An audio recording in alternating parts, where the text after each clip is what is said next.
الصلاة خير السلام علیکم ورحمۃ اللہ وبرکاتہ۔ پیارے دوستو، بنی اسرائیل میں ایک شخص تھا جس کی بیوی نہایت ہی خوبصورت تھی۔ اپنی بیوی پر وہ بنی اسرائیل بے حد عاشق تھا۔ چنانچہ جب اس کی بیوی کا انتقال ہوا تو اس اسرائیلی کو بڑا صدمہ پہنچا اور ایک مدت تک وہ اس عورت کی قبر پر بیٹھا رہتا تھا اور روتا رہتا تھا۔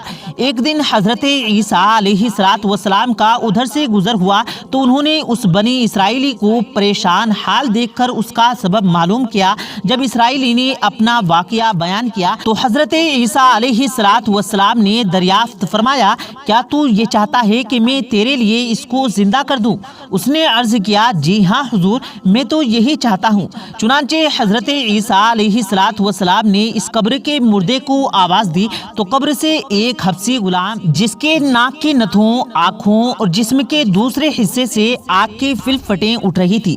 حضرت عیسیٰ علیہ السلام کو دیکھتے ہی غلام نے کلمہ پڑھ لیا، لا الہ الا اللہ عیسیٰ روح اللہ۔ اس بنی اسرائیلی نے یہ دیکھ کر عرض کیا کہ حضور مجھ سے تو غلطی ہو گئی، میری بیوی کی قبر تو دوسری ہے۔ یہ سن کر حضرت عیسیٰ علیہ السلام نے حبشی کو حکم دیا کہ تم اپنی قبر میں واپس چلے جاؤ۔ چنانچہ وہ غلام مردہ ہو کر پھر گر گیا اور اس کی قبر کو مٹی سے چھپا دیا گیا۔ پھر حضرت عیسیٰ علیہ السلام نے دوسری قبر کی طرف توجہ فرمائی اور حکم دیا کہ اے صاحب قبر، اللہ کے حکم سے زندہ ہو جا۔ چنانچہ اس قبر سے ایک خوبصورت عورت اٹھی اور سر سے مٹی جھاڑتی ہوئی باہر آئی، جس کو دیکھ کر بنی اسرائیلی بول اٹھا، یا روح اللہ، میری بیوی یہی ہے۔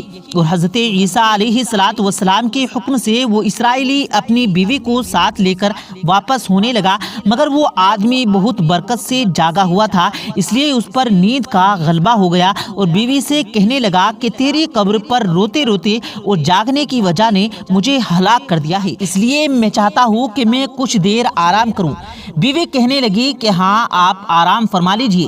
چنانچہ وہ بنی اسرائیلی بیوی کے جانوں پر سر رکھ کر سو گیا۔ اتنے میں گھوڑے پر سوار ایک شہزادے کا ادھر سے گزر ہوا جو اپنے زمانے کا بہت حسین شخص تھا، جس کو دیکھ کر وہ عورت اس شہزادے پر عاشق ہو گئی اور اس کا دل قابو میں نہ رہا۔ اس نے شوہر کا سر جانوں سے نیچے رکھا اور محبت اور عشق کے غلبے سے مجبور ہو کر شہزادے کے سامنے آ کر کھڑی ہو گئی۔ ادھر جیسے ہی شہزادے کی نظر اس عورت پر پڑی تو اسے دیکھ کر اس پر فریفتہ ہو گیا اور عورت کی خواہشات پر اس کو اپنے گھوڑے پر بٹھا کر لے گیا۔ چنانچہ اس کے شوہر نے نیند سے بیدار ہو کر اپنی بیوی کو نہ پایا تو وہ نہایت ہی پریشان ہو کر اس کے ملنے کی تدبیر سوچنے لگا۔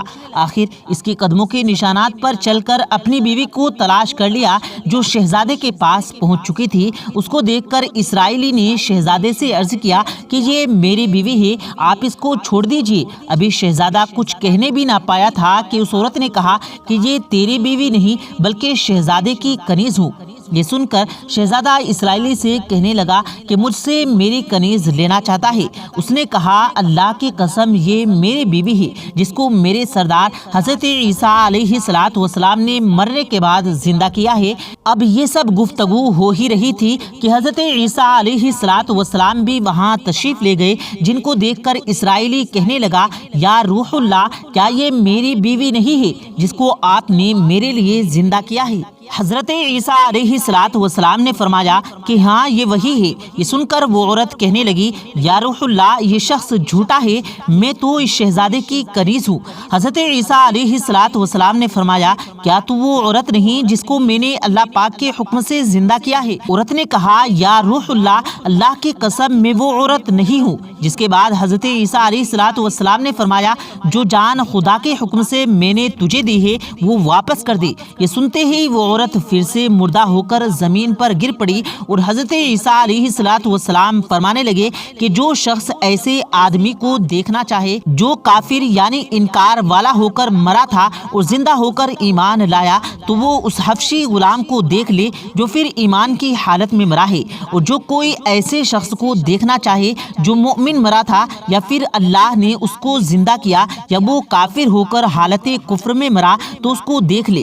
ناظرین گرامی، اس واقعے واقعے کو دیکھ کر اسرائیلی نے قسم کھائی کہ اب کبھی نکاح نہیں کروں گا اور میدانوں کی طرف نکل گیا جہاں اللہ پاک کی عبادت میں مصروف رہ کر اسے موت آ گئی۔ اللہ اس شخص پر رحم فرمائے۔ میرے بھائیوں اور بہنوں، ہمیں اس واقعے سے یہ سبق ملتا ہے کہ دنیا اور آخرت کی کامیابی ہمارے آقا حضور صلی اللہ علیہ وسلم کی اطاعت اور محبت سے ملتی ہے۔ چنانچہ ہمیں بھی چاہیے کہ ہر حال میں اپنے نبی کی اطاعت کریں، ہر حال میں اپنی اطاعت کو سامنے رکھنا چاہیے۔ ہمارا دل مانے یا نہ مانے، سب کو اس واقعے سے سبق حاصل کر کے عمل کرنے کی توفیق عطا فرمائے۔ امید کرتے ہیں ہماری آج کی یہ ویڈیو آپ کو ہر حال میں پسند آئی ہوگی۔ ویڈیو پسند آنے کی صورت میں ویڈیو کو لائک کریں اور اس ویڈیو کے بارے میں آپ کی کیا رائے ہے کمنٹ باکس میں اپنی رائے کا اظہار ضرور کریں اور اس ویڈیو کو اپنے دوستوں میں ضرور شیئر کریں۔ ملتے ہیں پھر ایک نئی ویڈیو کے ساتھ، تب تک کے لیے اللہ حافظ۔